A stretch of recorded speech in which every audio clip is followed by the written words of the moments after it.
बेटा last lecture में आपने डिफ्रैक्शन से रिलेटेड बेसिक कॉन्सेप्ट कर लिए थे, ठीक है, उससे रिलेटेड फार्मूला भी निकाल लिया था।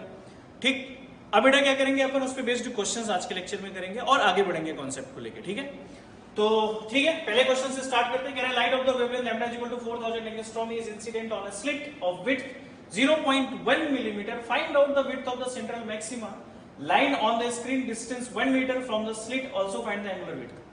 ठीक है, तो यहां पे ध्यान से देखो width of the central maxima, तो क्या होता है फार्मूला, अगर आप ध्यान से देखो लीनियर विड्थ अगर निकालनी हो तो 2d लैम्डा बाई a से, यहां से देखो 2d की वैल्यू कितनी दी आपने पास 1 मीटर, क्योंकि भाई डिस्टेंस स्क्रीन और स्लिट के बीच की होती है कैपिटल डी।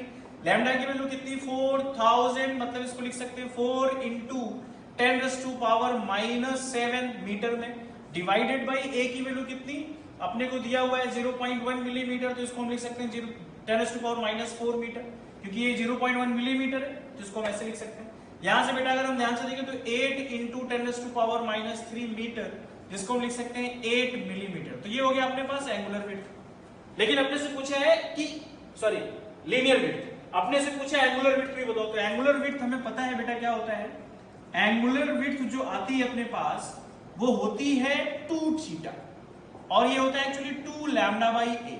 तो यहां से देखो 2 लैम्डा की वैल्यू कितनी अपने को दिख रहा है 4 इंटू 10⁻⁻7 मीटर में लो, डिवाइडेड बाई a की वैल्यू 10⁻⁻4 मीटर में ही लेते हैं। अच्छा यहाँ पे जो आएगा बेटा ये एक्चुअली अपने पास रेडियन में आएगा, तो यहां से क्या हो जाएगा ध्यान से देखना 8 इंटू 10⁻³ रेडियन, समझे। तो एंगुलर विड्थ रेडियन में आएगा और लीनियर विड्थ मिलीमीटर या मीटर में, जैसा भी आप लिखना चाहो।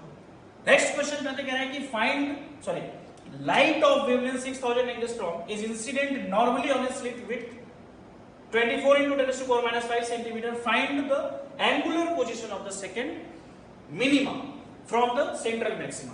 तो बेटा आपको अगर याद आ रहा हो तो भाई मिनिमा की जो कंडीशन थी वो क्या थी, a sin theta is equal to n lambda, nth minima के लिए हम यहाँ पे सेकंड मिनिमा बनाने जा रहे हैं, तो सेकंड मिनिमा के लिए n की वैल्यू हो जाएगी 2, तो यहां से एक्सप्रेशन जो बनेगा n की वैल्यू 2 के लिए वो क्या बनेगा, a sin theta is equal to 2 lambda. तो एक्चुअली ये जो थीटा होता था ये एंगुलर पोजीशन बताता था, अगर आपको याद हो तो थीटा जो होता था वो क्या होता था ना, एंगुलर पोजीशन, तो यही हमें बतानी है। तो हम क्या करेंगे साइन थीटा की वैल्यू निकाल लेते हैं, ठीक है, फिर थीटा पता चल जाएगा। तो 2 लैम्डा की वैल्यू 6000, तो 6 इंटू 10⁻⁻7, अगर इसको आप सेंटीमीटर में कन्वर्ट करना चाहते हो तो -5, ठीक है, डिवाइडेड बाई यहां पे a है क्योंकि a नीचे जाएगा, तो a कितना अपने को 24 इंटू 10⁻⁻5। अब आपको दिख रहा होगा मैंने क्यों सेंटीमीटर में कन्वर्ट किया, क्योंकि ये सेंटीमीटर में था। यहां से बेटा देखो ये कैंसिल हो गया, ये 12 ये 24, तो ये 1/2, तो साइन थीटा की वैल्यू अगर 1/2 तो थीटा की वैल्यू कितनी 30 degree. This is the answer. देखो ध्यान से साइन थीटा की वैल्यू 1/2, तो कौन सी वैल्यू कौन सी एंगल पे 1/2 होती है 30 पे, इसका मतलब सेकंड मैक्सिमा कहां बनेगा 30 पे, 30 डिग्री। बात समझ आ गई। तो इस तरीके से ये देखो कितना इंपॉर्टेंट रिजल्ट, ये कितना इंपॉर्टेंट कॉन्सेप्ट जिस पे बेस्ड आप क्वेश्चंस कर सकते हो। तो मैं हर टाइप की वैरायटी क्वेश्चंस करा रहा हूं, ठीक है, आप इसको सीखते जाओ कैसे अप्रोच है हमारा। नेक्स्ट क्वेश्चन पे आते हैं, कह रहा है the front of a diffraction pattern of single slit is formed at a focal plane, at the focal plane of the lens of f is equal to 1 metre. कह रहा है the width of the slit is 0.2 millimetre if the second minima is formed at a distance of 4 millimetre from the central maxima, calculate the lambda of the wavelength या lambda of the light, sorry lambda of the light. तो क्या करोगे ध्यान से देखो, यहां पे क्या करना है बेटा, आपको सिंपली यहां पे देखो बोल रहा है कि जो स्क्रीन रखी हुई है फोकल प्लेन पे रखी हुई है, क्योंकि जो मिनिमास बन रहे हैं फोकल प्लेन में बन रहे हैं। तो आप याद करो एक्सपेरिमेंट, तो उसमें क्या किया था उन्होंने, कॉन्वेक्स लेंस लिया था, और कॉन्वेक्स लेंस अपर्चर से जब लाइट निकल रही थी तो कॉन्वेक्स लेंस से पास होकर के स्क्रीन पे मिल रही थी। तो एक्चुअली स्क्रीन को क्या करना पड़ेगा, कॉन्वेक्स लेंस के फोकस पे रखना पड़ेगा, क्योंकि जो लाइट आ रही थी पैरेलल आ रही थी, और फोकस तभी होगी, पैरेलल लाइट रे जब इंसिडेंट होगी इस पर्टिकुलर कॉन्वेक्स पे तो फोकस तभी होगी, ठीक है, जिस पॉइंट पे होगी एक्चुअली वो क्या होगा फोकल लेंथ वाले पे। तो इसीलिए स्क्रीन को आपको फोकल लेंथ पे रखना पड़ेगा। तो यहां पे जो कैपिटल D है वो एक्चुअली f है, और ये कितना 1 मीटर। अब आप आराम से कर सकते हैं, आपको पता है भाई मिनिमा के केस पे जो nth मिनिमा बनता था उसके लिए फॉर्मूला आता था xn is equal to nd lambda by a, position from the centre of the central maximum. तो यहां से देखो ये दिया अपने पास 4 मिलीमीटर, तो 4 इंटू 10⁻³ अच्छा, यहाँ पे सेकंड मिनिमम बन रहा है तो n की वैल्यू 2 रख दो, d की वैल्यू कितनी 1 लेनी है क्योंकि भाई ये तो दिया हुआ है, लैम्डा की वैल्यू कितना अपने पास नहीं पता, निकालना है, डिवाइडेड बाय ये कितना जाएगा अपने पास, देखो 2 इंटू 10⁻⁻4 आ जाएगा भाई, 0.2 मिलीमीटर है, इसको मीटर में कन्वर्ट कर, ये गायब, इसको इधर जाए तो lambda is equal to 4 into 10⁻⁻7 metre आएगा एक्चुअली, इसको लिख सकते हैं 4000 एंगस्ट्रॉम। तो इस तरीके से बेटा क्वेश्चंस आते हैं, और आप देखो यहाँ पे एक डिफरेंट टाइप का और क्वेश्चन हो गया जिसमें पोजीशन की बात की जा रही थी। चलो नेक्स्ट क्वेश्चन पे आते हैं, कह रहे हैं in single slit diffraction experiment first minima for lambda 1 is equal to 660 nanometre coincide with the first maxima for lambda 2 wavelength, ठीक है, calculate the value of lambda 2। तो आपको पता है भाई पोजीशंस की अगर हम बात करें तो पोजीशंस की बात करें तो आपको पता है मिनिमा के लिए ये आता है, और मैक्सिमा के लिए अगर हम देखें तो मैक्सिमा के लिए एक्शन आता था 2n+1 lambda d by 2a, ऐसा आता था। तो भाई यहां 1 रखेंगे तो फर्स्ट मैक्सिमा मिल जाएगा किसके लिए, लैम्डा 2 के लिए, और यहां 1 रखेंगे तो क्या होगा, इस पर्टिकुलर लैम्डा 1 के लिए मिनिमम मिल जाएगा। तो ये फॉर्मूला मैं इसलिए यहां पे नहीं लिख रहा हूं क्योंकि यहां पे लिख रखा हूं इसलिए। तो यहां पे क्या होगा, ध्यान से देखना, यहां पे हम क्या करने जा रहे हैं, हम करने जा रहे हैं बेटा यहाँ पे कैलकुलेशन सिंपल। तो फर्स्ट मिनिमम किसका, लैम्डा 1 का, तो 1 इंटू डी लैम्डा 1 बाई ए, और ये किसके इक्वल है, first maximum of the lambda. तो फर्स्ट मैक्सिमम यहाँ पे क्या करना पड़ेगा अपने को, ध्यान से देखो, तो यहाँ पे बेटा अपने को 1 रखना है, तो ये हो जाएगा 2n+1 मतलब 3 हो जाएगा, तो 3 इंटू लैम्डा 2 इंटू डी की वैल्यू ऐसे रहने दो, डिवाइडेड बाई 2, डी से डी कैंसिल, ए से ए कैंसिल, तो लैम्डा 2 की वैल्यू क्या हो जाएगा 2/3 लैम्डा 1, तो 2/3 इंटू 660, तो यहां से देखो ये कैंसिल हो गया, कितना 220, तो यहां से आ जाएगा बेटा अपने पास लैम्डा 2 की वैल्यू 440, ठीक है, ये आ गया अपने पास नैनोमीटर में। तो इस तरीके से बेटा क्वेश्चंस आते हैं, बात समझ आ गई, कितना आसान सवाल था, क्लियर। एक और टाइप देखो, कह रहे हैं diffraction pattern due to the angle, due to the single slit, actually single slit है, एंगल नहीं, this is a single slit, ठीक है, of width a, the first minima is observed at the distance, sorry at angle 30 degree, मतलब angular position दे दिया, when the light of wavelength lambda is equal to कितना दिया हुआ अपने पास 5000 angstrom is incident on the slit, then find the angular position of the first and second maximum, ठीक है। तो एक काम करो, एक ही निकालो, सेकंड का निकालो, सेकंड मैक्सिमम, ठीक है। तो कैसे करेंगे, ध्यान से देखो, आराम से, कोई दिक्कत नहीं है। पहला कंडीशन क्या है भाई, मिनिमा की बात कर रहे हैं, फर्स्ट मिनिमा, तो a sin theta is equal to lambda लिखा जा सकता है, कह रहा है ये 30 है, एंगुलर पोजीशन क्या है 30, तो a sin 30 is equal to lambda, तो यहां से लिख सकते हैं a is equal to 2 lambda, क्योंकि ये 1/2 आएगा इधर पे। अब कह रहा है कि हमें बताना है angular position for the second maximum, तो भाई हमें पता है कि a sin theta is equal to 2n+1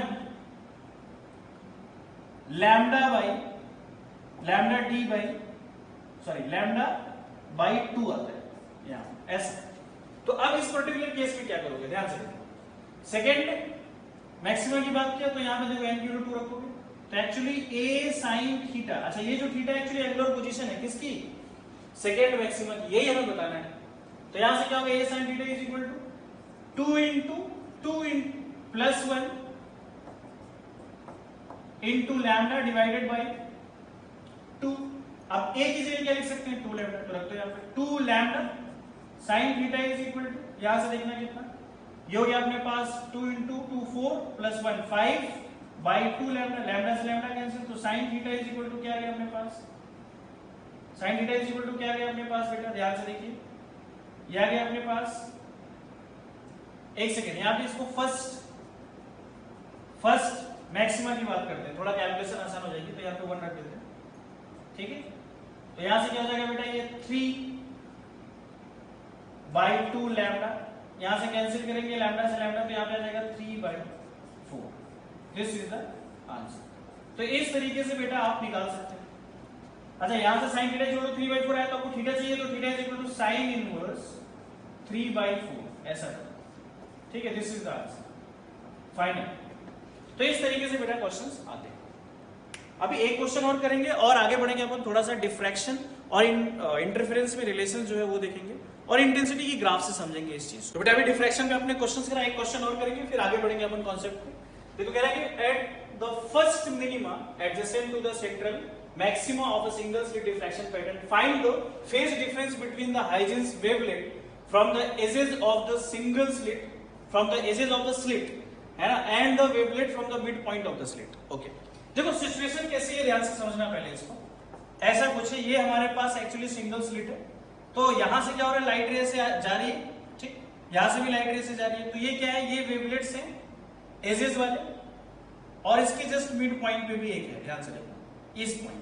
तो एक्चुअली पूछा जा रहा है अपने से कि यहाँ पे मिनिमा बन रहा है, ये first minima, actually first minima, ठीक है। तो पूछा जा रहा है अपने से कि यहां से जो लाइट रे जा रही है और ये जो एज वाला है, इनके बीच में फेज डिफरेंस कितना है। अच्छा चलो देखते हैं भाई, अगर आप ध्यान से देखो तो ये क्या था, ए था, और मान लेते हैं ये थीटा है। तो आपको पता है कि बेटा ये जो एज वाले हैं इनमें पाथ डिफरेंस आता था ए साइन थीटा, और अगर यहाँ पे फर्स्ट मिनिमा है इसका मतलब यहाँ पे क्या होगा, लैम्डा। बात समझ आएगी। अब अगर हम मिड पॉइंट ले लेंगे तो इसका क्या मतलब होगा, मिड पॉइंट ले लेंगे तो बेटा ये जो लाइट रे जाएगी, ये वाली ये, और ये जो लाइट रे जाएगी, इन दोनों के बीच में पाथ डिफरेंस निकालना होगा, तो ये डिस्टेंस निकालना पड़ेगा, ये वाला, ठीक है। तो ये वाला डिस्टेंस अपने को निकालना है।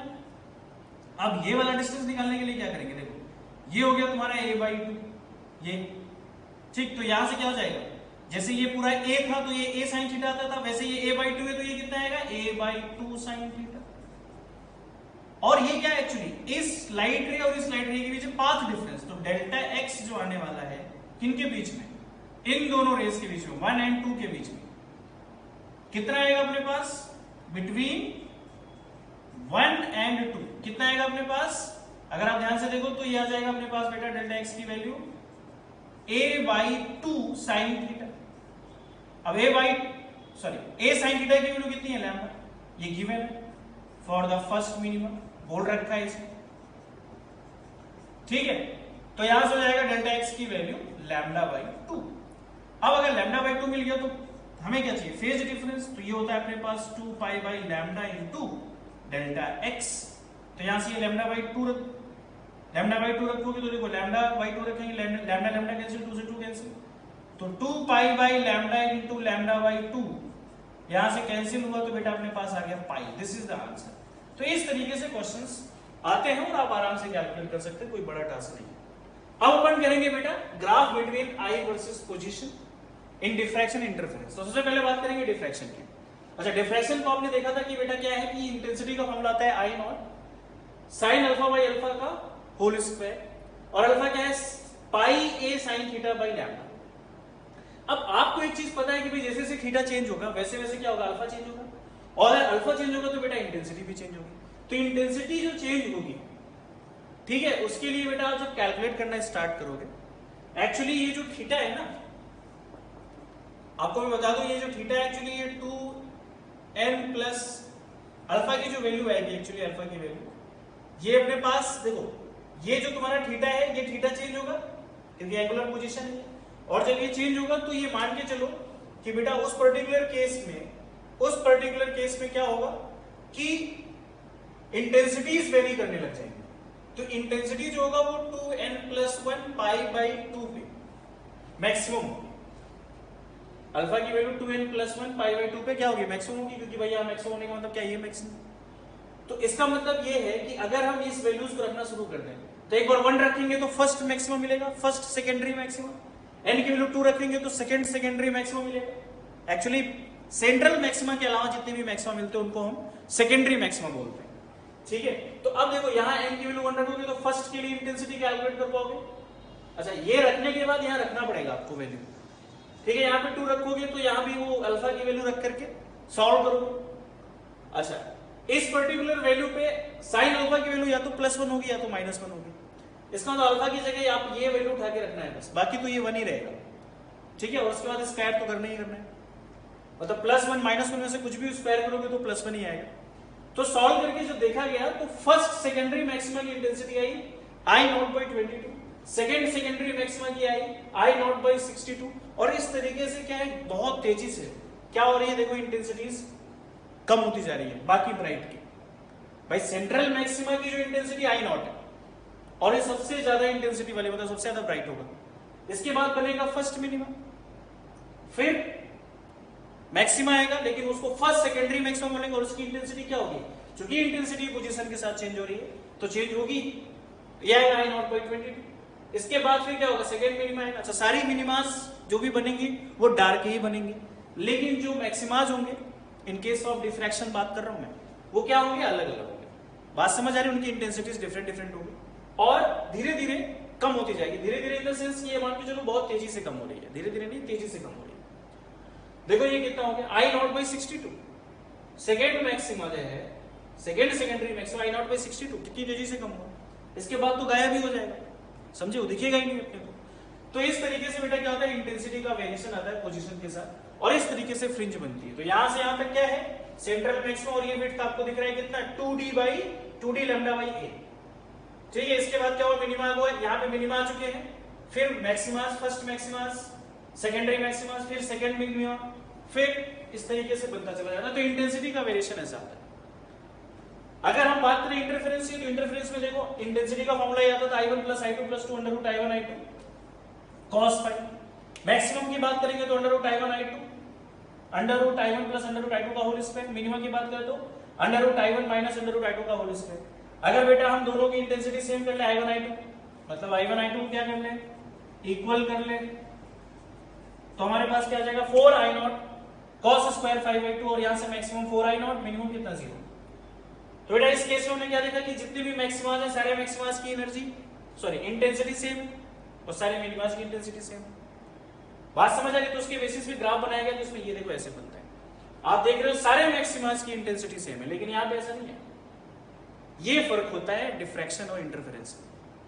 यहाँ पे सारे मैक्सिमास सारे मिनिमास की इंटेंसिटी सेम, यहाँ पे सारे मिनिमास की इंटेंसिटी सेम, मतलब डार्क ही होगी, लेकिन मैक्सिमास की जो इंटेंसिटीज होगी वो क्या होगी, डिफरेंट डिफरेंट। सबसे ज्यादा किसकी, सेंट्रल मैक्सिमा, फिर कम, फिर और कम, फिर धीरे धीरे गायब। यहाँ पे देख रहे हो पैटर्न बनता जा रहा है, और सारे पैटर्न की विड्थ इक्वल है, विड्थ इक्वल है, इंटेंसिटीज इक्वल है, लेकिन यहाँ पे क्या है, विड्थ भी डिफरेंट होती है और इंटेंसिटी भी डिफरेंट होती है। तो ये फर्क होता है डिफ्रैक्शन।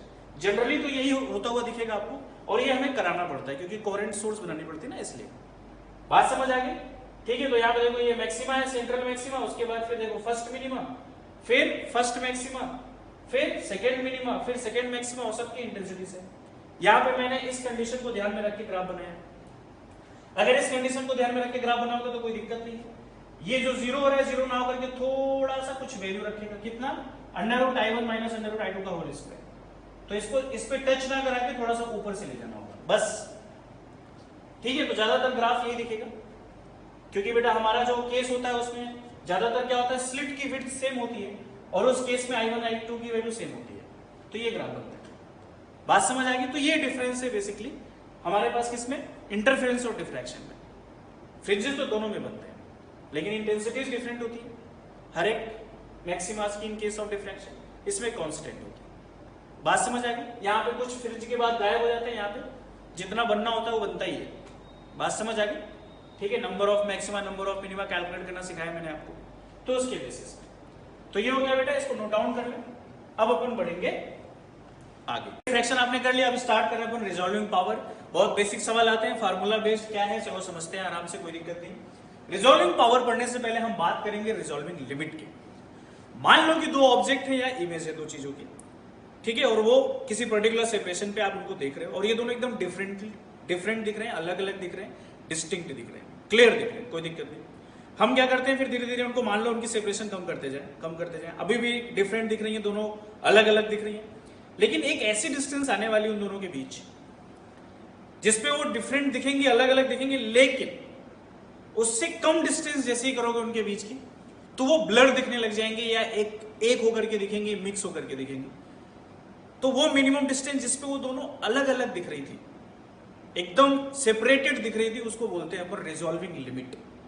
बात में जैसे देखो, जो बहुत दूर आप ट्रेवल कर रहे हो मान लो ट्रेन वगैरह से, तो बहुत दूर जो पेड़ वगैरह होते हैं, ट्रीज वगैरह जो होते हैं, वो एकदम मिक्सअप होके दिखती है, मतलब एक डार्क ग्रीन पैटर्न दिखता है। ऐसा नहीं दिखता कि वो ट्री अलग है वो ट्री अलग है, बहुत दूर अगर आप देखते हो तो बिल्कुल वही चीज है। तो रिजॉल्विंग लिमिट एक्चुअली क्या है? It is the minimum distance between two object और images at which we can see them distinctly. Clear? बात समझ? तो यहां पे देखो दो ऑब्जेक्ट, इनके बीच की ये डिस्टेंस कितनी, डेल्टा एक्स, और इनके बीच की एंगुलर विड्थ, इसको एंगुलर विड्थ बोलते हैं, डेल्टा थीटा। तो रिजॉल्विंग लिमिट को दोनों से रिप्रेजेंट करते हैं, डेल्टा एक्स से भी डेल्टा थीटा से भी। ठीक है, आप कर सकते हो आराम से, कोई दिक्कत नहीं है। तो इनके बीच की ये डिस्टेंस जिसपे दोनों अलग अलग दिख रही है, तो इनको क्या बोल देंगे अपन? Resolving limit. क्लियर? और रिजॉल्विंग पावर पे अब आते हैं। रिजॉल्विंग पावर एक्चुअली क्या होता है? इनवर्सली प्रोपोर्शनल, या कह सकते हो inverse of the resolving limit. Proportional नहीं, inverse of the resolving limit. आपको अगर रिजॉल्विंग लिमिट पता है, उसका उल्टा कर दो, इनवर्स कर दो, तो आपको रिजॉल्विंग पावर मिल जाएगा। बात समझ आई? ओके, अब बात करते हैं रेले क्राइटेरिया की। ये बहुत इंपॉर्टेंट है, कंप्लीटली एक्सपेरिमेंटल है। इन्होंने क्या किया था कि दो ऑब्जेक्ट लिए, उनकी इमेजेस बनवाई एक पर्टिकुलर लेंस से जिसकी अपर्चर कितनी, कैपिटल डी। ठीक, और उनकी जो इमेजेस थी उसको इस तरीके से रखा कि वो दोनों डिस्टिंक्टली दिख रहे हैं, मतलब वही चीज है इस वाली कंडीशन में रिजॉल्विंग लिमिट में अपने हैं। क्लियर? डिस्टिंक्टली दिख रहे हैं। और जिस लाइट, वहां पे जो लाइट यूज की गई, जो लाइट उस पर पड़ रही थी, वो एक्चुअली मोनोक्रोमेटिक लाइट, जिसकी वेवलेंथ कितनी थी, लैम्डा। तो ये देखा गया कि उनकी जो रिजॉल्विंग लिमिट है, जो कि बहुत कम होगी ऑब्वियसली, इसलिए इसको साइन थीटा भी लिखा गया, वो कितना आता है? 1.22 lambda by capital D. D आपको पता चल गया अपर्चर है, और लैम्डा क्या है? लाइट जो यूज हो रही है। तो ये होता है बेटा रेले क्राइटेरिया, कंप्लीटली एक्सपेरिमेंटल है, ये आपको याद रखना पड़ेगा। और इसी की हेल्प से एक्चुअली क्या किया था इन्होंने? टेलीस्कोप और माइक्रोस्कोप की रिजॉल्विंग पावर बताई थी। तो टेलीस्कोप की बात करें रिजॉल्विंग पावर की, तो आप देख रहे हो यहाँ पे ये क्या है बेटा? ऑब्जेक्टिव है, इसका अपर्चर दिया कैपिटल डी। फ्रंट से आप देख रहे हो, अपर्चर मतलब क्या? फ्रंट से आप देखोगे तो सर्किल दिखेगा, इसकी डायमीटर, दिस इज अपर्चर। ठीक है, साइड व्यू तो आपको पता है बीच में उभरा हुआ है। इसके लिए जो रिजॉल्विंग लिमिट आएगी आपको पता है रेले क्राइटेरिया से क्या आ रही है? 1.22 लैम्डा बाई कैपिटल डी। अगर रिजॉल्विंग पावर निकालेंगे तो उसका उल्टा करेंगे तो D by 1.22 into lambda. Clear? Lambda क्या है बेटा? Wavelength of the light. और डी क्या आपको पता है? Aperture of the objective lens. तो ये हो गया बेटा टेलीस्कोप की रिजॉल्विंग पावर। अब बात करते हैं माइक्रोस्कोप की रिजॉल्विंग पावर की। तो ध्यान से देखो, ये हमारे पास वही ऑब्जेक्टिव है, यहां वो ऑब्जेक्ट है जो रखा हुआ है जिसको हम देखने जा रहे हैं। ठीक है, ये आप देख रहे हो बेटा, इसको हमने क्या किया? इस पर्टिकुलर लेंस के एजेस से हमने मिला दिया, तो ये कोण बना हुआ है, ये इसका हाफ एंगल थीटा, और इस ऑब्जेक्ट और इस ऑब्जेक्टिव के बीच की ये मीडियम जिसकी रिफ्रैक्टिव इंडेक्स म्यू है। अगर ये रिफ्रैक्टिव इंडेक्स यहां पे एक्चुअली एयर हो तो ये 1 हो जाएगा। बात समझ आए? तो इस पर्टिकुलर केस में जो रिजॉल्विंग पावर का फॉर्मूला बनता है वो बनता है 2 mu sine theta divided by 1.22 into lambda. याद रखना ये 2 mu sine theta divided by 1.22 into lambda. Resolving limit आपको पता है, इसका उल्टा कर दो तो 1.22 lambda divided by 2 mu sine theta. अच्छा, म्यू साइन थीटा ये पूरा का पूरा एक टर्म है जिसको अपन न्यूमेरिकल अपर्चर बोलते हैं। तो कभी कभी बोल देता है क्वेश्चन में न्यूमेरिकल अपर्चर आपको दिया हुआ है, तो इसका मतलब म्यू साइन थीटा की वैल्यू दिया हुआ है। ठीक है, और थीटा जो है ये, this is the half angle of the cone of light from the object. Object से जो लाइट चल रही है और लेंस पे क्या कर रही है? लेंस सामने से कैसा दिखेगा? ऐसा। तो इसके एजेस पे जाके मिलेंगे तो एक्चुअली कोन बना रही होंगी ना, तो उसका हाफ एंगल। म्यू आपको पता है बेटा refractive index between the lens and object. ठीक है, उस मीडियम का। और आपको पता है कि बेटा लैम्डा क्या है? वेवलेंथ ऑफ द लाइट, जो यहां पे यूज हो रही है। तो इस तरीके से बेटा ये रिजॉल्विंग पावर हो गई। इन फार्मूले को आप नोट डाउन कर लो, अच्छे से याद करना। इस पे बेस्ड क्वेश्चंस फटाफट करेंगे, ध्यान से देखिए क्या है। कह रहा है calculate limit of the resolution of the microscope if an object of numerical aperture 0.12 is viewed by using light of lambda is equal to 6 into 10 to the power minus 7 metre. तो लैम्डा अपने को पता चल गया। Numerical aperture, numerical aperture क्या होता है बेटा? Mu sine theta. तो रिजॉल्विंग लिमिट चाहिए तो अपन क्या करेंगे? RL is equal to 1.22 lambda divided by 2 mu sine theta. अब ये दिया हुआ अपने पास 0.12 है ना, दिस इज 0.12 है। लैम्डा की वैल्यू दिया तो रख दो उठा के। यहाँ पे जब हम रखेंगे वैल्यू तो आ जाएगा अपने पास 1.22 इंटू लैम्डा की वैल्यू कितनी? 6 इंटू 10⁻⁻7 डिवाइडेड बाई 2 इंटू 0.12। इसको सॉल्व करोगे तो एक्चुअली आएगा बेटा अपने पास 3.05 इंटू 10⁻⁻6 मीटर। ये अपने पास आ जाएगा बेटा क्या चीज, रिजॉल्विंग लिमिट। क्लियर? तो इस तरीके से बेटा इस माइक्रोस्कोप के लिए निकाल सकते हो। इसी का इनवर्स कर दो, उल्टा कर दो, तो रिजॉल्विंग पावर मिल जाएगा। क्लियर ना? अच्छा, नेक्स्ट क्वेश्चन पे आते हैं। कह रहे हैं calculate the resolving power of telescope assuming diameter of the objective lens to be 6 cm, lambda of the light is 540 nanometer। तो ठीक है, रिजॉल्विंग पावर पूछा जा रहा है भाई। रिजॉल्विंग पावर आपको यहां से दिख रहा है d divided by 1.22 into lambda. Telescope की बात कर दिया यहाँ पे माइक्रोस्कोप की बात कर रहा था, इसलिए हमने ये यूज किया था। तो रिजॉल्विंग पावर देखो, कोई एक चीज निकालने के लिए देगा और मान लो आपको रिजॉल्विंग पावर पता चल गया, उल्टा करोगे रिजॉल्विंग लिमिट मिल जाएगी। मान लो आपको रिजॉल्विंग लिमिट पता चल गई है तो आप उसको क्या करोगे, उल्टा कर दोगे तो रिजॉल्विंग पावर मिल जाएगा। तो इस तरीके से बेटा कुछ करना नहीं है अपने को ज्यादा, है ना। तो यहाँ से देखो क्या आ जाएगा रिजॉल्विंग पावर, अगर हम बात करें तो यहाँ कितना है d डिवाइडेड बाई 1.22 लैम्डा। तो यहाँ से आरपी की वैल्यू आ जाएगी रिजॉल्विंग पावर की। d कितना आप देख रहे हो कि 6 सेंटीमीटर है, तो इसको 10⁻⁻2 डिवाइडेड बाई 1.22 इंटू 540 इंटू 10⁻⁻9। इसको सॉल्व कर लो तो ये जाएगा 9.1 इंटू 10⁻⁻, यहां पे आ जाएगा अपने पास 4। This is the resolving power. तो इस तरीके से बेटा रिजॉल्विंग पावर भी पूछा जाता है। तो बिल्कुल जैसा मैंने अभी क्वेश्चंस कराए ऐसे ही क्वेश्चंस पूछे जाते हैं, फार्मूले बेस्ड। आपको ये फार्मूला आपको याद होना चाहिए। क्लियर? ठीक है, तो अपन आगे बढ़ेंगे। अब बात समझ आ गई। स्टार्ट कर रहे हैं अपन पोलराइजेशन। ठीक है, रिजॉल्विंग पावर कर लिया आपने।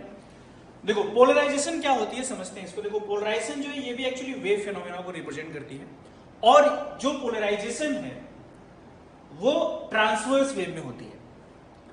और चूंकि लाइट में पोलराइजेशन को ऑब्जर्व किया गया, तो एक्चुअली पोलराइजेशन क्या प्रूव करता है बेटा कि लाइट जो है वो ट्रांसवर्स इन नेचर है। बात समझ आ गई? होता क्या है ये समझना है अपने को। क्लियर? तो एक्चुअली क्या है, the phenomena of the restricting the vibration of the light. यहां पे देखो इलेक्ट्रिक वेक्टर लिखा हुआ है मैंने ब्रैकेट में, आपको समझाता हूं अभी क्या है ये। तो the phenomena of the restricting the vibration of the light on a particular direction perpendicular to the direction of propagation of the light wave is called polarization of the light। अब थोड़ा सा तो डिफिनेशन आपने समझ लिया, सुन लिया, लेकिन इसको थोड़ा फील के साथ समझते हैं क्या है। देखो जो लाइट वेव होती है, एक्चुअली लाइट जो होती है वो वेव होती है, उसमें इलेक्ट्रिक एंड मैग्नेटिक फील्ड दोनों वेव होते हैं। तो इलेक्ट्रिक फील्ड वेव होता है, मैग्नेटिक फील्ड वेव होता है, और वो दोनों क्या होते हैं, परपेंडिकुलर वाइब्रेट कर रहे होते हैं। तो इलेक्ट्रिक फील्ड मान लो इधर की तरफ वाइब्रेट कर रहा है, तो मैग्नेटिक फील्ड इधर की तरफ वाइब्रेट करेगा लाइक दिस। ठीक है, और वेव किधर चलेगी, आगे की तरफ। समझे? मतलब मैग्नेटिक फील्ड इधर या इलेक्ट्रिक फील्ड इधर, मैग्नेटिक फील्ड इधर, तो वेव प्रोपेगेशन इधर, तीनों म्यूचुअल परपेंडिकुलर होते हैं। तो ऐसा कुछ बनता है, इलेक्ट्रिक फील्ड वेव ऐसा है, मैग्नेटिक फील्ड वेव ऐसा है, और लाइट प्रोपेगेशन इधर। मतलब इलेक्ट्रिक फील्ड की वाइब्रेशन ऐसी, मैग्नेटिक फील्ड की वाइब्रेशन ऐसी, लेकिन लाइट किधर चल रही है, इधर की तरफ, म्यूचुअल परपेंडिकुलर। तो इस तरीके से लाइट का, ठीक है, अपना एक कैरेक्टर होता है। लाइट में electric field wave, magnetic field wave दोनों होती है, इसीलिए इसको इलेक्ट्रोमैग्नेटिक वेव बोलते हैं। तो यहां पे क्या है, एक्चुअली ये जो इलेक्ट्रिक फील्ड वेव है, इसकी जो एम्पलीट्यूड है, इसी को इलेक्ट्रिक वेक्टर बोलते हैं। बात समझ आ रही है? तो यहाँ पे देखो इलेक्ट्रिक वेक्टर की डायरेक्शन किधर भी हो सकती है, इधर इधर इधर इधर इधर किधर भी, है ना। तो इसको बोलते हैं अनपोलराइज्ड। क्लियर? अच्छा, अनपोलराइज्ड को अब देखो ये जो है ये तो आपको हर डायरेक्शन में दिखा रहा है, लेकिन हम जब बनाएंगे ना तो इसको ऐसे बनाएंगे। बात समझ आ रही है? मतलब यहाँ पे देखो एक वाइब्रेशन देंगे parallel to the plane of this board, दूसरा वाइब्रेशन देंगे perpendicular to the plane of this board. Clear? तो ये अपना रिप्रेजेंटेशन हुआ अनपोलराइज्ड लाइट के लिए। एक डॉट बना दिया और एक यहाँ पे पैरेलल टू दिस बोर्ड। बात समझ आ रही? डॉट मतलब perpendicular to the plane, perpendicular to the plane of paper, या कह सकते हो प्लेन ऑफ द बोर्ड। और ये जो दिख रहा है आपको क्या है, parallel to the plane of board. तो जब भी कभी अनपोलराइज्ड बनाना होगा तो हम ऐसा ना बना के ऐसा बनाएंगे। क्लियर? ठीक है। तो बेटा क्या हुआ था, ध्यान से देखो, ये तो अनपोलराइज्ड लाइट थी, ठीक। इसके साथ पोलराइजेशन करा के देखा गया कि क्या इसमें पोलराइजेशन होती है, क्योंकि ये वेव कैरेक्टर तो है। किसी एक पर्टिकुलर डायरेक्शन में वाइब्रेशन को रिस्ट्रिक्ट कर देना, वही तो पोलराइजेशन है। ठीक है, अगर होगा तो ऑब्वियसली लाइट क्या है, ट्रांसवर्स वेव है, और अगर इसमें पोलराइजेशन हो रहा है तो लाइट वेव कैरेक्टर भी शो कर रहा है। तो इस तरीके से बेटा पोलराइजेशन एक वेव कैरेक्टर को ही बताता है। तो इसके लिए एक्सपेरिमेंटल प्रूफ लिया गया। इसके लिए क्या किया, पोलराइजर लिया गया पोलराइजर एक्चुअली क्रिस्टल होता है जिसकी मॉलिक्यूलर अरेंजमेंट ऐसी होती है ना जो एक पर्टिकुलर वाइब्रेशन को ही पास होने देती है, मतलब उसकी एक पास एक्सिस होती है, इसको बोलते हैं अपन ट्रांसमिशन एक्सिस। ठीक है, तो यहां पे देखो एक पोलराइजर ले लिया मैंने, आप ऐसे मान सकते हो एक थिन फिल्म है, ठीक है, हो सकता है क्रिस्टल हो, कुछ भी हो सकता है। उसकी मॉलिक्यूलर अरेंजमेंट ऐसी है कि लाइट की वही वाइब्रेशन पास होगी जो उस पर्टिकुलर एक्सिस के लॉन्ग होगा या उस पर्टिकुलर अरेंजमेंट के लॉन्ग होगा। क्लियर? तो यहां पे देखो ध्यान से, ये अनपोलराइज्ड लाइट है, देखो डॉट भी है और यहाँ पे ये पैरेलल भी है। ठीक, यहाँ पे हमने रख दिया पोलराइजर, ये एक्चुअली इसकी ट्रांसमिशन एक्सिस है जिसको आप बोल सकते हो पास एक्सिस। ठीक है, ये जो लाइन है एक्चुअली ये इस पर्टिकुलर पोलराइजर की मॉलिक्यूलर अरेंजमेंट है जिससे लाइट पास होगी। तो देखो है तो ये ऐसा, लेकिन बेटा ये जो एक्सिस है ये क्या करेगा, इस ऐसी जो वाइब्रेशन होगी उसी को जाने देगा। तो अगर इस केस में देखो तो डॉट वाले रोक लिए जाएंगे, तो कौन सा पास होगा, सिर्फ ये वाला, तो ये वाइब्रेशन निकल के आया। तो हुआ क्या, ये देखो हर एक डायरेक्शन में वाइब्रेशन थी लेकिन रिस्ट्रिक्ट करके कैसी कर दी गई बेटा, एक ही डायरेक्शन में कर दी गई, मतलब एक ही डायरेक्शन की वाइब्रेशन पास होकर के आ गई। तो अब ये जो लाइट मिलेगी ये क्या होगी, पोलराइज्ड लाइट। ठीक है, अब मान लो कि इसकी इंटेंसिटी आई नॉट है अनपोलराइज्ड की, तो पोलराइज होने के बाद इंटेंसिटी आई नॉट बाई 2 हो जाता है। एक्चुअली इन सारी इंटेंसिटीज का एवरेज आता है। ठीक है, तो एवरेज में क्या होता है, 1/2 हो जाता है। वो कैलकुलेशन है लेकिन कैलकुलेशन की जरूरत नहीं है, आप याद रखो। ठीक, अच्छा, अब यहां पे एक अगेन पोलराइजर लिया गया जिसको एक्चुअली एनालाइजर बोलते हैं क्योंकि इसका काम एनालाइज करने का है इसलिए। तो हमने क्या रखा है, इस पोलराइजर का भी पास एक्सिस ऐसे ही रखा जैसी इसकी वाइब्रेशन है। तो यहां से देखा गया कि जो इंटेंसिटी लाइट की निकल के आ रही है, ठीक है, वो यही वही इंटेंसिटी है जो यहां पे थी, मतलब कितनी, I0/2। ठीक, फिर क्या किया, इस एनालाइजर को ऐसे घुमा के 90 कर दिया गया, मतलब इसकी पास एक्सिस ऐसी है, इसकी पास एक्सिस ऐसी है। पहले पास एक्सिस के बीच की एंगल कितनी, 0, बाद में कितनी कर दी, 90। तो क्या देखा कि भाई देखो यहां से जब लाइट निकली तो यहाँ पे पोलराइज हो रही है, लेकिन जब इसको हमने ऐसे रख दिया था एनालाइजर को, तो देखा यहाँ पे कोई इंटेंसिटी ही नहीं आ रही, मतलब यहाँ पे कुछ लाइट आई नहीं रही है, यहाँ पे लाइट मिल ही नहीं रहा अपने को। तो पता चल गया कि भाई यहाँ पे इसकी वाइब्रेशन रिस्ट्रिक्ट हो रही है।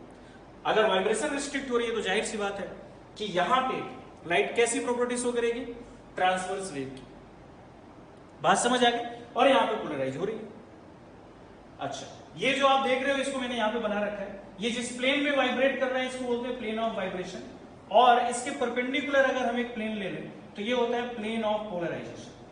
बात समझ आ रही है? तो इस पर्टिकुलर फिनोमेना से हमें पता चल पाया, इस पर्टिकुलर एक्सपेरिमेंट से पता चला कि जो लाइट होती है उसमें क्या होती है, पोलराइजेशन होती है, और अगर पोलराइजेशन होती है तो इसका मतलब लाइट क्या होती है, ट्रांसवर्स इन नेचर होती है। तो लाइट ट्रांसवर्स वेव होती है, इसका प्रूफ किसने दिया था, पोलराइजेशन। बात समझ आ रही है? अब इसमें भी कैलकुलेशन है, polarization by reflection, Malus law, उन सब पे क्वेश्चंस आता है तो वो अपन करेंगे। ठीक है, इसको आप नोट डाउन कर लेना बेटा। बात समझ आ गई? ओके, पोलराइजेशन देख लिया आपने कि भाई restriction of vibration in a particular direction, वही क्या होती है, पोलराइजेशन। तो अब पोलराइजेशन कहां कहां ऑब्जर्व होता है वो देखेंगे अपन, जिसपे क्वेश्चंस एक्चुअली बनते हैं, न्यूमेरिकल बनते हैं। तो सबसे पहले अपने पास पोलराइजेशन बाय रिफ्लेक्शन। ठीक है, तो ये क्या है, इसको ध्यान से समझिए। ये हमारे पास एक ट्रांसपेरेंट मीडियम है जिसकी रिफ्रैक्टिव इंडेक्स म्यू दी हुई है, और यहां से एक अनपोलराइज्ड लाइट आ रही है। अनपोलराइज्ड आप देख रहे हो, ये भी वाइब्रेशन है, परपेंडिकुलर भी है, दोनों वाइब्रेशन है इसमें। ठीक है, और यहाँ पे नॉर्मल है, आप देख रहे हो नॉर्मल बना रखा है। ये इंसिडेंट होती है इस पर्टिकुलर मीडियम की बाउंड्री पर। तो होगा क्या, मेरी बात ध्यान से समझना, रिफ्रैक्ट तो होगी ही होगी, और रिफ्रैक्ट जब होगी आपको पता है डेंसर मीडियम में तो थोड़ी सी नॉर्मल की तरफ है ना झुक जाएगी। क्लियर? और यहां एक चीज और होने वाला है, इस रिफ्रैक्शन के साथ रिफ्लेक्शन भी होगा। मतलब होता क्या है कि जब ये लाइटें आएगी तो इसकी कुछ इंटेंसिटी रिफ्लेक्ट हो जाएगी और बाकी क्या होगी, रिफ्रैक्ट हो जाएगी। तो 15% जितना क्या होता है, रिफ्लेक्ट हो जाती है। तो ये जो रिफ्लेक्टेड रे है ना, ये दोनों एक्चुअली पार्शियली पोलराइज होते हैं अगर किसी नॉर्मल एंगल पे गिरा दिया। तो एक साइंटिस्ट थे ब्रीवेस्टर, उन्होंने ढेर सारे एक्सपेरिमेंट करे, उन्होंने एंगल चेंज करी, एंगल ऑफ इंसिडेंस। तो उन्होंने एक ऐसी एंगल देखी, ठीक है, जो कि मीडियम पे डिपेंड कर रहा था। मीडियम चेंज करने से एंगल चेंज हो रही थी, लेकिन उस एंगल पे हो क्या रहा था कि ये जो रे है रिफ्लेक्टेड, ये क्या हो रही थी, प्लेन पोलराइज्ड मिल रही थी। तो उस एंगल को उन्होंने बोला एंगल ऑफ पोलराइजेशन, और ऐसा एक ही एंगल पे हो रही थी, और वो एंगल फिक्स नहीं है, वो एंगल डिपेंड करती कि कैसे मीडियम की बाउंड्री पे आप लाइट को, अनपोलराइज्ड लाइट को इंसिडेंट करा रहे हो। क्लियर? तो वहां से उन्होंने अपने एक लॉ भी दिया था जिसको हम ब्रेविस्टर एंगल के नाम से जानते हैं। अच्छा, एक चीज मैं बता दूं आपको, अगर ये एंगल ऑफ पोलराइजेशन पे इंसिडेंट नहीं हुआ तो इसका मतलब ये कि ये भी पार्शियल पोलराइज होगा, ये भी पार्शियली पोलराइज होगा, मतलब पार्शियल पोलराइजेशन होगी। लेकिन अगर आपने एंगल ऑफ पोलराइजेशन पे इंसिडेंट करा दिया तो रिफ्रैक्टेड वाला तो पार्शियल पोलराइज्ड ही होगा। पार्शियल पोलराइज का मतलब ये है कि इसमें दोनों वाइब्रेशन होंगे, ये वाले वाइब्रेशन भी, ये वाले भी, लेकिन हाँ इंटेंसिटीज अलग अलग होंगे। हो सकता है इसमें वाइब्रेशन ज्यादा हो और इसमें कम हो, ऐसा हो सकता है। ठीक है, तो यहाँ पे ये पार्शियली पोलराइज एक्चुअली होता है, लेकिन जो रिफ्लेक्टेड रे वो प्लेन पोलराइज हो जाती है तब जब इसको एंगल ऑफ पोलराइजेशन पे इंसिडेंट कराते हैं। लेकिन एंगल ऑफ पोलराइजेशन किस पे डिपेंड करती है, किस मीडियम की बाउंड्री पे आप लाइट को इंसिडेंट करा रहे हो। बात समझ आ गई? ठीक है, तो यहां पे ध्यान से देखो, वही चीज उस थ्योरी को मैंने लिख दिया है कि आईपी क्या एंगल ऑफ पोलराइजेशन। अच्छा, इसको एक नाम और देते हैं ब्रेविस्टर एंगल, क्योंकि ये काम किसने किया था, ब्रेविस्टर ने। ठीक, तो अब यहां पे देखना, ये एंगल ऑफ पोलराइजेशन बोलते हैं या ब्रेविस्टर एंगल भी बोलते हैं, आईबी से भी कभी कभी रिप्रेजेंट किया जाता है। ठीक है, और अगर आईबी से आईपीसी इंसिडेंट हुआ है तो जाहिर सी बात है कि ये जो होगी रिफ्लेक्टेड, ठीक है, वो क्या होगी, प्लेन पोलराइज होगी। अब इस कंडीशन को सॉल्व करके ये भी देखा गया कि ये जो है, ठीक है, अगर आईपी पे इंसिडेंट हुआ तो रिफ्लेक्टेड और रिफ्रैक्टेड रे एक दूसरे से 90 डिग्री पे ही होंगे, ये कंप्लीटली पोलराइज्ड होगी, पहली बात। दूसरी बात ये क्या होगा, इन दोनों के बीच में 90 डिग्री भी बनेगी। क्लियर, बात समझ आ गई? तो ये चीज यहां पे लिखी हुई है, when unpolarized light is incident at a polarizing angle, then the reflected ray will completely plane polarized light। ठीक है, और यहां से पता चला था कि भाई ये जो अपने पास एंगल है ब्रेविस्टर एंगल, ठीक है, ये जो है बेटा इसका tan रेशियो इस पर्टिकुलर मीडियम के म्यू जितना होता है, ये लॉ है।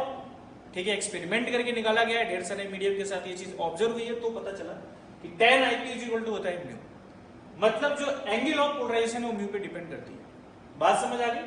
ठीक है, और यहां से एक चीज पता चला कि भाई IP, क्योंकि ये IP है तो ये भी IP है, ये IP है, ये R है, और आपको पता है बेटा ये 90 है, तो इसका मतलब इन दोनों का सम भी क्या होगा, 90 होगा।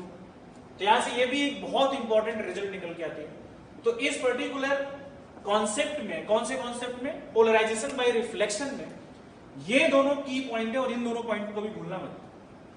Reflected ray and refracted ray perpendicular to each other होते ही हैं, देखो 90 बना रखा मैंने, लेकिन ये सब कुछ तभी होगा जब एंगल ऑफ पोलराइजेशन पे इंसिडेंट होगी तब। क्लियर?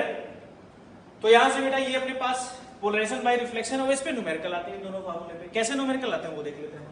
पहला क्वेश्चन है, कह रहा है कि the ray of light strike glass plate at an angle 60 degree. ठीक है, if the reflected and refracted rays are perpendicular to each other then find the refractive index of the glass. बहुत basic सवाल है। अब यह चीज बोल रही है कि reflected and refracted ray perpendicular हो रहा है, तो अपने को समझ आ गया कि भाई ये जो एंगल है ये क्या है, एंगल ऑफ पोलराइजेशन, क्योंकि ऐसा तभी होगा, रिफ्लेक्टेड और रिफ्रैक्टेड के बीच की एंगल 90 तभी बनेगी जब ये क्या होगा, आईपी। तो आईपी की वैल्यू अपने को क्या दे दिया, आईपी की वैल्यू दे दिया 60 डिग्री। तो अब यहां से पूछा जा रहा है कि रिफ्रैक्टिव इंडेक्स बताओ। तो भाई हमने क्या पढ़ा है ब्रेविस्टर लॉ में कि refractive index is equal to होता है tan आईपी। अब आईपी अगर पता चल गया तो रख दो उठा के, तो tan 60, तो ये हो गया अपने पास √3। इसको हम लिख सकते हैं म्यू की value 1.732। This is the answer. बहुत बेसिक सवाल आते हैं, ऐसे ही आते हैं, आपको बस थोड़ा सा ध्यान देना पड़ता है। क्लियर? नेक्स्ट क्वेश्चन पे आते हैं, कह रहे हैं reflective index of the water is 1.33। Calculate the angle of polarisation for the light reflected from the surface of the lake. Simple भाई, हमें क्या पता, म्यू पता अभी, तो जब म्यू पता है तो आप क्या कर सकते हो बेटा, mu is equal to tan IP Brewster law लगा दो। यहां से हमसे एंगल ऑफ पोलराइजेशन पूछा जा रहा है तो आप आराम से निकाल सकते हो। कैसे निकालोगे देखना, ये हो जाएगा अपने पास कितना, 1.33 is equal to tan IP. अगर आप ध्यान से देखो दिस इज 4/3, तो tan IP is equal to 4/3। ठीक है, तो ये क्या हो जाएगा अपने पास 53। आईपी की वैल्यू कितनी आ जाएगी अपने पास, 53 डिग्री। ये आएगा बेटा, this is the angle of polarisation. ठीक है, तो ये हो गया बहुत बेसिक सवाल। एक अच्छा सवाल करेंगे, क्या कह रहे हैं, for a given medium polarising angle is 60 degree. कह रहा है what will be the critical angle for that medium. बहुत आसान सवाल, ध्यान से देखिए। अपने को आईपी दिया कितना 60 डिग्री, तो हम क्या निकाल सकते हैं म्यू, कितना आएगा ध्यान से देखो tan 60, क्योंकि भाई mu is equal to tan IP हमने ये पढ़ रखा है, तो लगा दो यहाँ पे, ये हो जाएगा अपने पास √3, तो म्यू की वैल्यू कितनी आ गई अपने पास √3। अब हमको पता है भाई कि मान लेते हैं कि ये एक मीडियम है म्यू, जिसकी रिफ्रैक्टिव इंडेक्स मतलब वही म्यू दी हुई है, और हम क्या कर रहे हैं बेटा, इसके लिए क्रिटिकल एंगल निकाल रहे हैं। तो क्रिटिकल एंगल होता क्या था, अगर आपको याद हो तो रे ऑप्टिक्स में क्रिटिकल एंगल पे क्या होता था, मान लेते क्रिटिकल एंगल है तो ये ग्रेजिंग करते हुए जाता था, मतलब ये 90 बना रहा होता था और ये होता था थीटा सी।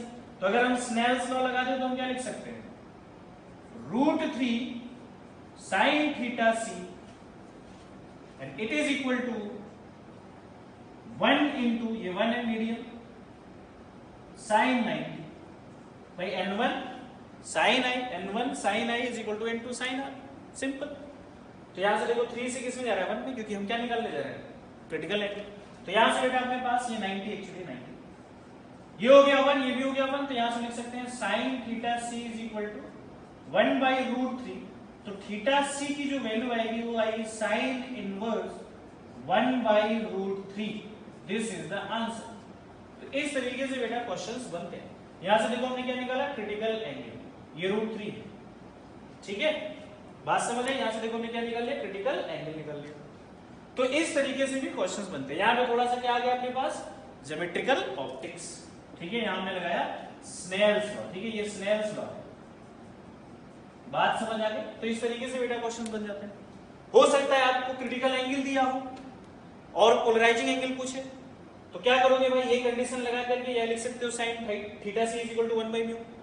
अब अगर आपको थीटा पता हो तो आप म्यू निकाल सकते हो, अगर म्यू पता चल गया तो mu is equal to tan IP लगा करके आईपी निकाल सकते हो। तो इस तरीके से क्वेश्चंस फॉर्म हो सकते हैं इधर उधर, बात समझ आ गई। तो ये हो गया बेटा पोलराइजेशन बाय रिफ्लेक्शन, ठीक है। अब अपन आगे बढ़ते हैं, ठीक है, अब करेंगे अपन मेलस लॉ, क्लियर बेटा, आगे बढ़ते हैं अपन मेलस लॉ देखते हैं, ठीक है।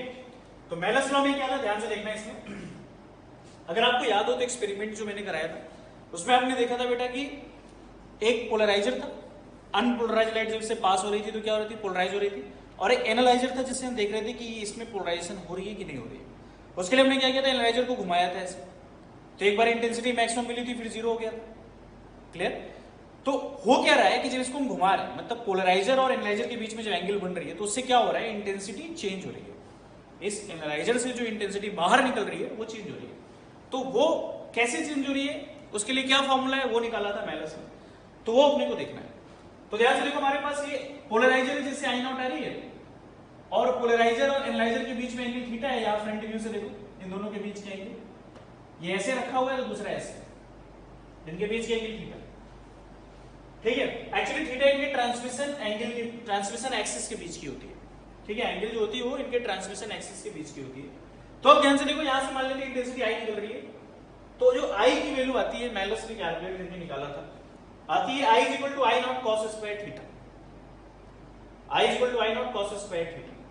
और ये जो इंटेंसिटी वो इस एनालाइजर से निकलने वाली इंटेंसिटी है लाइट की, थीटा की वैल्यू 90 रखोगे तो क्या हो जाएगा 0। इसीलिए जब पोलराइजर और एनालाइजर के बीच में 90 डिग्री होती है तो यहां कोई इंटेंसिटी अपने को नहीं मिलती। और इसी से पता चल पाया था कि जो लाइट है वो क्या है, लाइट में पोलराइजेशन होती है, या कह सकते हो इससे ये पता चल गया था कि लाइट क्या है, ट्रांसवर्स वेव। तो इस पे बेस्ड क्वेश्चंस आते हैं। देखो क्वेश्चंस जो मैंने एक पहले बताया था आपको कि पोलराइजेशन बाय रिफ्लेक्शन, उस पे बेस्ड आते हैं, जिसमें ब्रेविस्टर लॉ वगैरह पढ़ा था। दूसरा इस पे आता है मेलस लॉ पे, तो इस पे क्वेश्चंस कैसे आते हैं वो देखेंगे अपन। तो ध्यान से देखो, यहाँ पे कह रहा है कि if the angle between the polariser and analyser is 60 degree then find the value of I, I मतलब इंटेंसिटी। तो मान लो कि जो पोलराइजर से लाइट निकली, ठीक है, वो कितनी है इंटेंसिटी आई नॉट।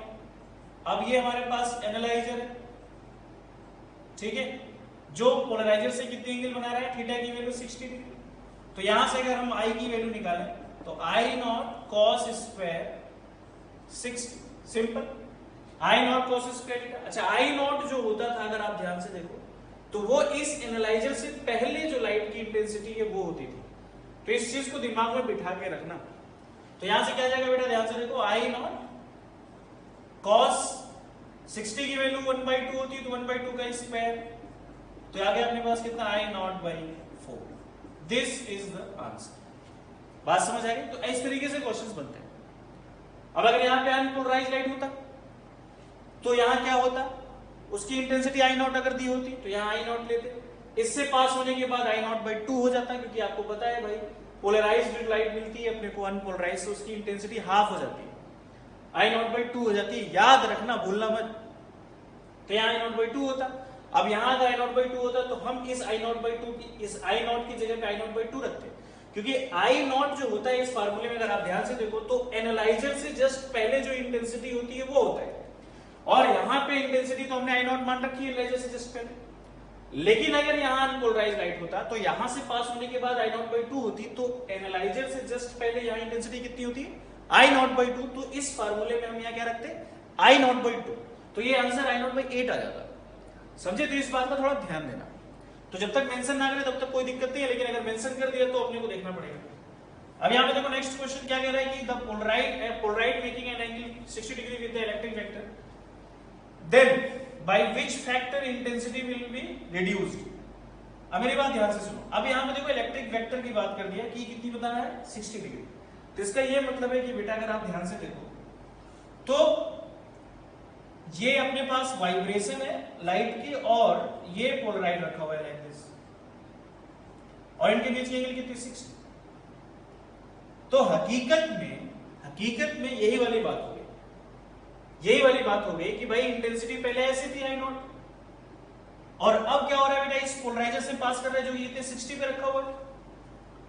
तो इसका ये मतलब हुआ कि अब अगर इसकी इंटेंसिटी हमने आई नॉट ले ली, जिससे जो बाहर निकलेगी पीछे, उसकी इंटेंसिटी क्या होगी, आई नॉट कॉस स्क्वायर थीटा से, तो आई नॉट कॉस स्क्वायर 60। तो यहां से क्या हो जाएगा, कॉस 60 के स्क्वायर मतलब, तो यहां से हो जाएगा देखो 1/2 स्क्वायर करा तो आई नॉट बाई 4।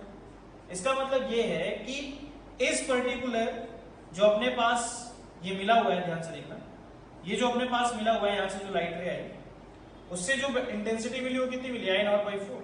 यहां कितना था, आई नॉट हमने मान लिया था, तो रिड्यूस कितना हो गया ये पूछा जा रहा है। तो रिड्यूस्ड अगर इंटेंसिटी की बात की तो यहां पे क्या होगा,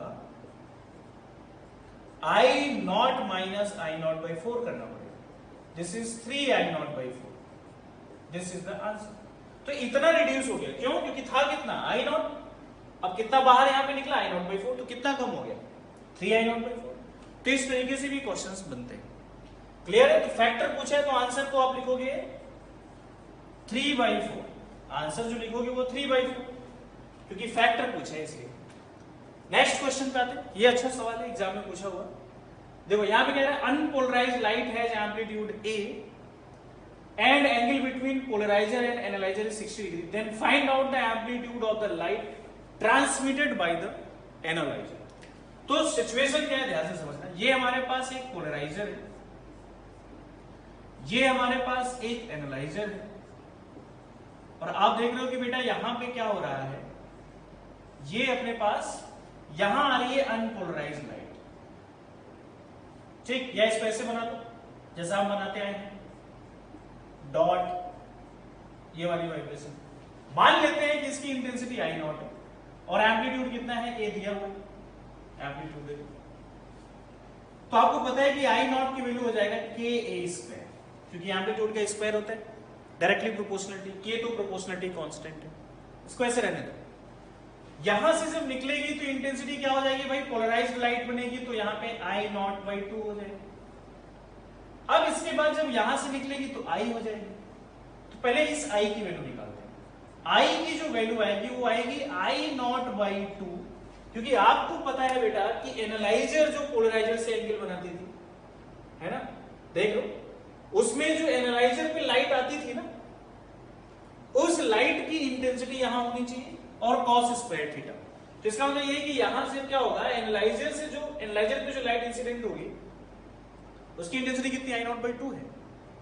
अब इससे पास करके आई बनेगी, तो यहां I not by 2 cos square theta, theta कितना दिया, 60 डिग्री रख दो।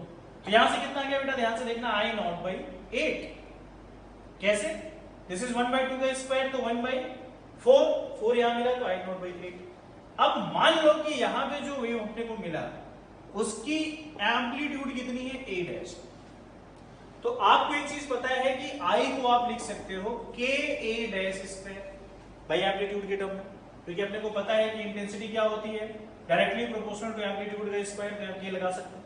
तो ऐसे ही आई को क्या लिख सकते हो, के ए डैश स्क्वायर, क्योंकि यहां हमने मान लिया कि एम्पलीट्यूड कितना है, ए डैश, और यही हमें बताना है। तो अब क्या करेंगे, यहां पे बेटा इस चीज को रख देते हो उठा के, देखो आई को क्या लिख सकते हैं, I not by 8 and it is equal to के ए डैश स्क्वायर। हमने क्या किया, इस आई की जगह पे, ठीक है, ये रख दिया उठा के, तो ये वाली वैल्यू उठा के हमने यहां रख दी, ठीक। अच्छा, अब आई नॉट तो हमें पता है क्या है, के स्क्वायर, तो रख दो यहां पे। तो अगेन इसकी वैल्यू उठा करके हमने इसमें रख दी, ये वाली वैल्यू उठा के हमने कहां रखी थी, यहां पे, और ये वाली वैल्यू उठा के हमने यहां रख दी। तो हमारे पास क्या बना, ध्यान से देखो, K square by 8 and it is equal to के ए डैश स्क्वायर। बहुत आसान कैलकुलेशन है। पहले आई का एक्सप्रेशन बना लो, और आई के लिए मान लो कि एम्पलीट्यूड कितना है, ए डैश है, तो भाई एम्पलीट्यूड के टर्म में अगर आई को लिखना चाहोगे तो कि ए डैश स्क्वायर लिखोगे, और आपको पता है कि आई जो है वो आई नॉट बाई 8 है, क्योंकि हमने ये भी कैलकुलेशन किया मेलस लॉ लगा के, और आई नॉट क्यों, के ए स्क्वायर है, इसलिए मैं सारी चीजें सब्स्टिट्यूट रख दी, के से के कैंसिल हो गया, तो ए डैश की जो वैल्यू आएगी वो क्या आएगी, ध्यान से देखना, इसका अंडर रूट ले लो, तो ए डैश की वैल्यू आएगी, देखो ए डिवाइडेड बाय इसका अंडर रूट लोगे तो 2√2, तो दिस इज द आंसर। ये बहुत इंपॉर्टेंट कैलकुलेशन है, ये क्वेश्चन आया भी है, अच्छा सवाल है। तो इस तरीके से बेटा यहाँ पे अपने को क्वेश्चंस मिलते हैं। बात समझ आ गई, पोलराइजेशन से रिलेटेड मेलस लॉ पे ऐसे आते हैं, और आपने भी पढ़ लिया था कि पोलराइजेशन बाय रिफ्लेक्शन में कैसे होते हैं, ब्रेविस्टर लॉ वगैरह। तो इस तरीके से न्यूमेरिकल पोलराइजेशन पे बनते हैं, ठीक है। तो अपन आगे बढ़ेंगे, तो बेटा पोलराइजेशन पे एक क्वेश्चन और करेंगे, फिर अपन आगे बढ़ेंगे। ध्यान से देखिए, हमारे पास ये एक पोलराइजर है जो रखा हुआ, और यहां से हमें पोलराइज लाइट आ रही है जिसकी इंटेंसिटी आई नॉट है, और उसके बाद एक दूसरा रखा हुआ है, लेकिन इनके बीच में कितने एंगल है, ध्यान से देखो, इस क्वेश्चन में लिखा हुआ है कि angle between P1 and P2 is 30 degree, मतलब इन दोनों के बीच में ऐसे 30 डिग्री। बात समझ आ रही है, मतलब ये ऐसे रखा हुआ है तो दूसरा ऐसे रखा हुआ है, और इनके बीच में 30 डिग्री है, और एक P3 भी रखा है, और इन दोनों के बीच में भी 30 है। तो यहां से देखो, इन दोनों के बीच में 30 और इन दोनों के बीच में भी 30। बात समझ आ गई। तो कह रहे हैं कि यहां से जो वैल्यू निकलेगी आई की वो कितनी होगी, सिंपल आई की वैल्यू बतानी है। चलो भाई स्टार्ट करते हैं, क्वेश्चन को सॉल्व करते हैं। ध्यान से देखिए, आपको पता है अनपोलराइज्ड लाइट जब पोलराइजर से पास करता है तो वो पोलराइज्ड लाइट बन जाती है, और उसकी intensity exactly half of the initial value, मतलब यहां पे जितना है उसका हाफ मिल जाता है। तो इसका यह मतलब है कि यहां से पास करने के बाद जो लाइट की इंटेंसिटी वो आई नॉट बाई 2। अब इससे जब पास करेगा तो क्या होगा, ध्यान से देखना, इन दोनों के बीच की एंगल कितनी है, 30 डिग्री।